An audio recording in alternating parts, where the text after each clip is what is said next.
Day 28, chest day, god damn it, best day. Well, maybe not best day, but one of the best days for sure. I love chest day, I love pressing, and I love lifting heavy. But guess what we didn't do today? Pressing and lifting heavy, because today I ended up training with the same guy I trained with when I did the leg day video. And if you remember the leg day video, I almost died. Okay, well, not literally, but that was one of the hardest, if not the hardest leg day I have ever had. And I was about to do the same thing for chest. So mind you, today isn't chest and shoulders, it is purely chest. So I'm warming up here with the cables. It's important to warm up just so you don't mess up your elbows, your shoulders, and all that good stuff, because it is really easy to do that when you are stretching the muscle extremely far like we do today.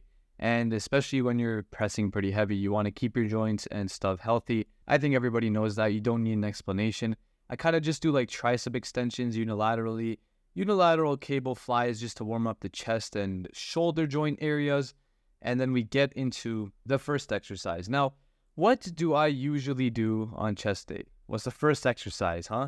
It's usually incline bench, flat bench, dumbbells, something like that, right? Well, the first exercise today is actually pec deck. And I know you didn't expect that, but that is what we are doing here. So again, not really following my own routine here, following somebody else's, my training partner's routine. And this is something a lot different.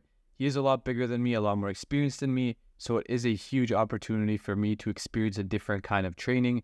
And that is why I'm so open to these training opportunities, because I know that I know nothing and that there's so much to learn about lifting and getting big. So that's what we do today. Pec deck, the first exercise, quickly warming up here, getting used to the weight. And then I throw on the heaviest weight I've ever thrown on pec deck, which is 220 pounds. That's about the top set. We kind of work up to it. There were a couple sets here that we went heavy and a couple where we went light and focused a lot on the stretch. It's pretty similar to what I do. It's just a little bit more exaggerated with the stretch and the squeeze.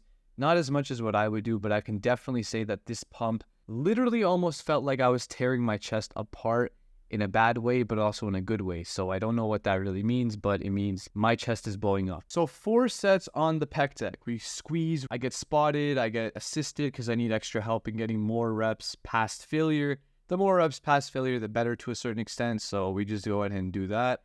My shoulders at this point are feeling pretty decent, considering that usually by doing these heavily stretched movements, my shoulders get severely damaged. So let's see how long they last. We move on to cable incline press.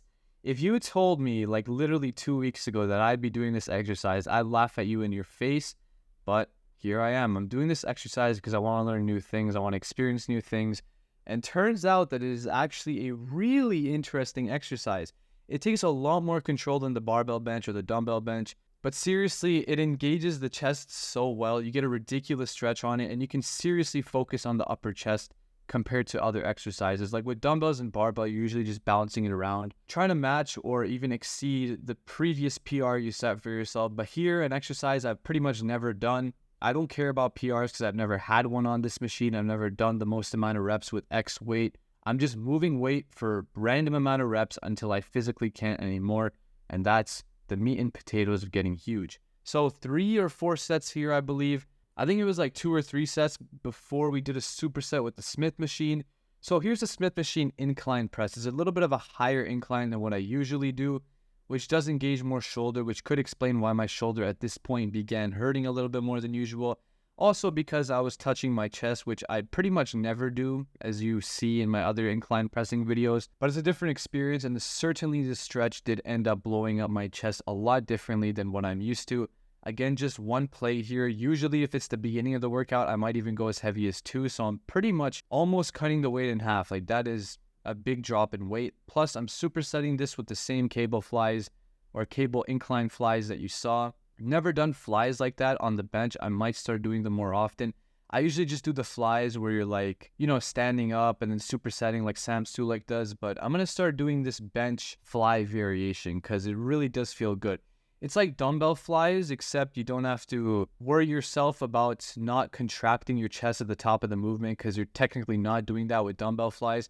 The great thing with cables is that there's constant tension, so no matter where you are in the movement, your muscle is still being stimulated. So I think 2 or 3 sets, like honestly with sets, I'm not really sure because I didn't even record every set here. I just wanted to focus on the workout, especially because doing these workouts, there are a lot of supersets. So it's pretty hard to record all of them. I kind of have to like take turns. Regardless, we move on to like this decline, severe decline dumbbell bench. So I've never done a decline bench this deep, and it felt really uncomfortable. It felt like my head was about to explode with all the blood that was just like rushing to it. So I decided to move on to a different kind of decline bench after this. But I did this set first of all. Didn't feel it too much because, you know, I don't really train my lower chest. So it's, I guess you could say, underdeveloped, but no one really has that much of an underdeveloped lower chest. I like to think that these kind of exercises help with the gap in my chest, but I know for a fact that that is more than likely just a genetic thing that I can't really change. But anyways, after this slow eccentric severe decline press, we move on to the John Meadows decline bench. So this is an exercise created by John Meadows, I believe, or at least I've seen it in his videos. Rest in peace, absolute legend. It's where you put a plate under the front of a bench to create a slight decline, and so you can target your lower chest a little bit more. And I did feel this a little bit better. You can see I have like a little elbow strap thing on because my elbows hurt a little bit more than usual nowadays. It might just be from the heavy pressing and the heavy tricep extension, so I'm gonna have to go a little bit lighter on those. Again, bodybuilding is a longevity sport. It's essentially a lifestyle, so you don't want to mess yourself up when you're like 16, 17, 18 when you're young. Like if I'm 18 right now and I'm trying to compete and be like a pro in my 20s, I don't want to put myself at risk now just trying to lift heavy weights and swing it around when I could kind of just save that, train a little bit lighter and more controlled, and still get a crazy stimulus. It doesn't matter what kind of weight you use. If you're an enlightened lifter, if you're someone who's experienced training, you can get a set of 50-pound dumbbells or a set of 150-pound dumbbells and still get a ridiculous workout with either one of them. It doesn't matter about weight. It's about blowing the muscle up as much as possible. So 3 sets total of decline, 2 of the John Meadows decline and 1 of the severe decline. Total of 3 working sets there. And the last exercise is the iso chest press machine. So you can see here, like, how many exercises did we do today? I think 5 exercises. I think I can count. So this is the 5th or the 6th exercise we're doing here, plus not even considering the superset with one of the exercises. So that's a lot of sets. If you take that into account, probably nearing like 15 to 20 sets. Anyways, here is the iso chest press. Usually you see me on this machine doing 3 plates. I am dying with 2 plates. That just goes to show how heavy and hard we hit our chest today. Only 2 working sets here, but here you can see we have 25 plates on instead of 45. Like, why would you do that? You just look stupid. It's like one of those old dudes on the machines who just puts like 6 plates of 10 pounds on each side. But here we're doing not a drop set or a double drop set. We're doing a triple drop set. That means 3 drops. So from 4 25s to 3 to 2 and to 1. I literally need so much assistance here that it is absolutely ridiculous. At the end, I'm not even pushing. I'm just like, I don't even know what I'm doing. Like, am I even moving my arms? Like, I don't know what is happening, but that's how you blow up your chest. That's how you get a ridiculous chest pump.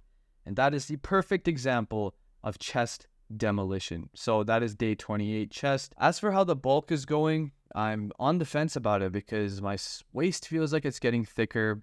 I don't really think I need to force feed anymore. My strength is still going up. My numbers, my weight on the scale is going up despite not eating that much. So I'm putting on muscle for sure. It's just a matter of, do I want to decrease my calories right now, even though the title of the series is called Summer Bulk. I want to get as big as possible before I compete, but I also want to be in shape to start prep. I don't want to be a fat blob and then start dieting and have to like severely diet for the first few weeks because I'm so far behind, and then risk losing muscle and all that crap. So it's a difficult process when you're competing. If you're just going to the gym to go to the gym and have fun, that's a different story than if you're actually trying to compete in the sport. Here's some posing, not the best lighting. I didn't turn the exposure down like an idiot, but you can see here that I'm a little soft around the midsection area. I really hope I haven't bloated my midsection too much by force feeding for like almost a year or actually over a year. That would be just devastating. So hopefully by kind of not eating as much for the next few weeks, I can kind of bring my waist down a little bit. If you have any recommendations for keeping your waist down, I'd love to hear it. Maybe eating less fiber and things like that. But yeah, we'll see. It's all about